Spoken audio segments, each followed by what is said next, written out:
Menjelang kedatangan Presiden Joko Widodo, pemerintah Kabupaten Pesawaran dan Forkopimda memeriksa persiapan penyambutan di SMP Negeri 1 Pesawaran Senin pagi. Lalu, cukup ya, keluar setelah Bapak Presiden selesai meninjau, beliau Presiden Jokowi dijadwalkan mengunjungi pelaksanaan vaksinasi pelajar di sekolah yang berlokasi di Desa Bagelen, Kecamatan Gedong Tataan pada Kamis 2 September 2021, sebelum meresmikan bendungan Waise Kampung di Pringsewu. Kita menentukan titik-titik strategis yang akan dikunjungi oleh beliau. Pertama yaitu tadi beliau meninjau langsung vaksin siswa, vaksin pelajar Kabupaten Pesawaran. Jadi persiapan kita ya tentu ya menyiapkan daya dukung yang ada di sini, menyiapkan tempat, dan juga memastikan bahwa pemilihan Presiden dapat berjalan lancar. Tentara dan polisi akan melakukan pengamanan dengan ketat untuk menghindari kerumunan warga di masa pandemi.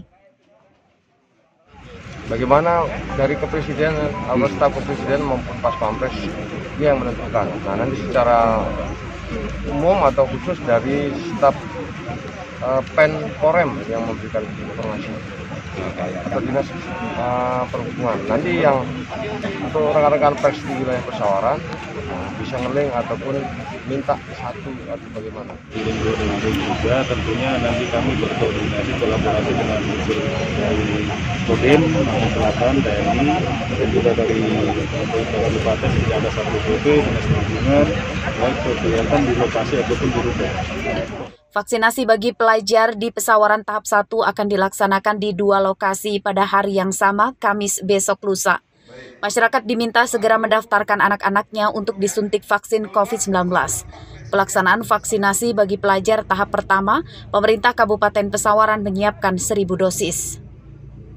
Andri Kurniawan melaporkan dari Pesawaran.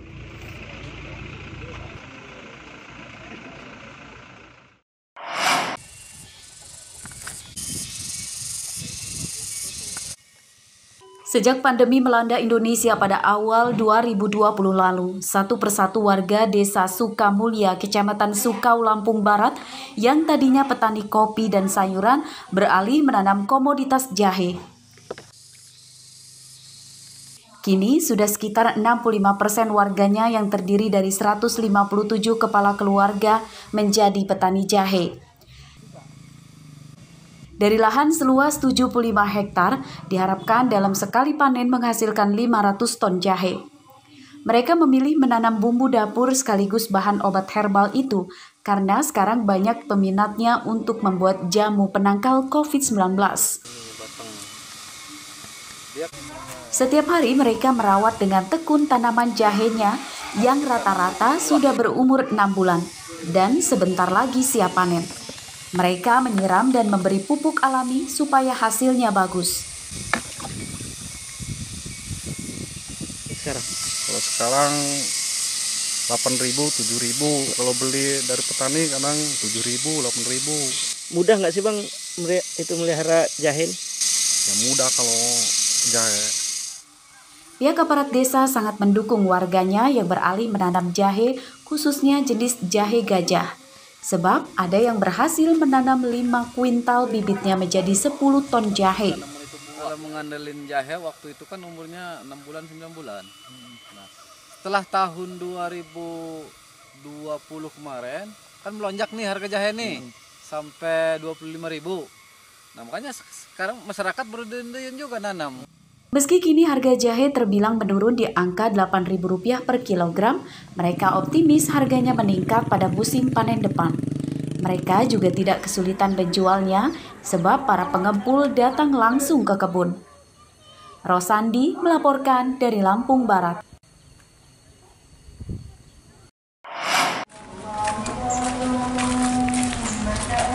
Berakhir sudah pelarian Zulkarnain setelah sempat buron selama 8 bulan, pria warga desa Bajar Ketapang, Kecamatan Sungkai Selatan, Lampung Utara, Senin siang ditangkap polisi karena terlibat kasus begal motor.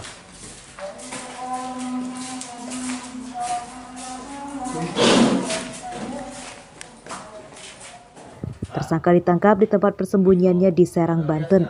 Karena berusaha kabur, tersangka ditembak kakinya.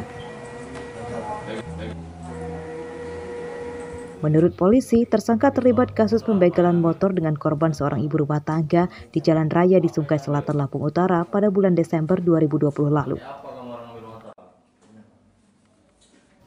Korban yang sedang mengemudikan motor seorang diri dihadang di jalan sepi dan diancam dengan senjata tajam. Ya, kita persangkakan dalam perkara 365 kejadian pada bulan Desember 2020. Sebelumnya rekan pelaku sudah tertangkap terlebih dahulu, kemudian pelaku melarikan diri ke Provinsi Banten. Setelah kita selidiki keberadaan pelaku, kita lakukan penangkapan di rumah kontrakannya di Kabupaten Tangerang, Banten. Tersangka membegal motor dibantu oleh seorang temannya yang masih buron. Korban kamu apain? Nggak diapa-apain, Pak. Korban memang sudah kemincar? Ya, Pak. Korban memang sudah kemincar? Iya, Pak. Terus? Ya, langsung kami todongkan pisau itu, Pak.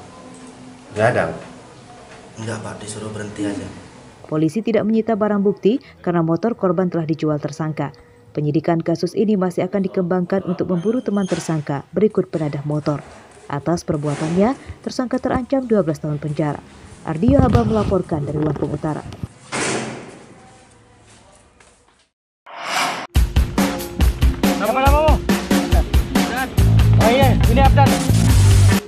Penjahat di wilayah hukum Provinsi Lampung pasti akan bergetar mendengar nama tim khusus anti bandit 308. Hal itu karena para penjahat pasti akan berurusan dengan tim yang dibentuk pada tahun 2015 lalu tersebut.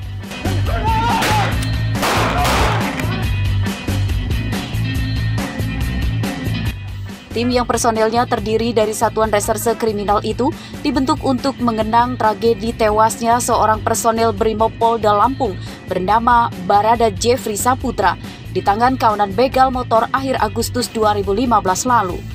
Angka 308 merupakan gabungan tanggal dan bulan terjadinya peristiwa itu.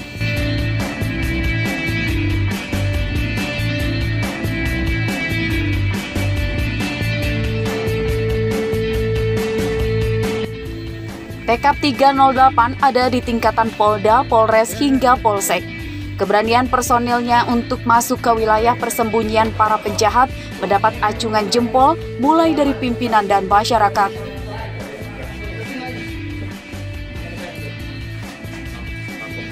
Sudah banyak torehan prestasi yang dilakukan oleh Tekap 308 di jajaran Polda Lampung ini.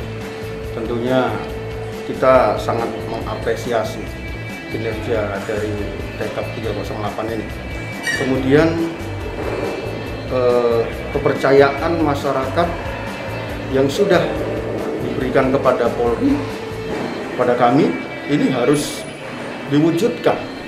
Memasuki usia yang ke-6 tahun, masyarakat berharap polisi dan Tekap 308 bisa memberikan rasa aman. Mereka diminta menumpas penjahat jalanan yang berkeliaran. Semoga Tekap 308 Polres Bandar Lampung lebih giat memberantas tindakan kejahatan di Bandar Lampung. Apalagi akhir-akhir ini di Bandar Lampung sering banget itu maling-maling motor. Jadi ya yang terbaik deh. Apalagi kita kan sebagai cewek kadang pulang kerja kan malam. Kadang kita ngerasa was-was takut diapain, apa dibegal gitu. Jadi harapannya semoga Tekap 308 lebih giat lagi. Personil Tekap 308 juga diharapkan bisa semakin profesional dan taktis dalam menangkal kejahatan dan menangkap para penjahatnya. Sebab pada masa pandemi COVID-19 sekarang semakin marak tindak kriminalitas dengan berbagai modusnya. Robi Laste melaporkan dari Bandar Lampung.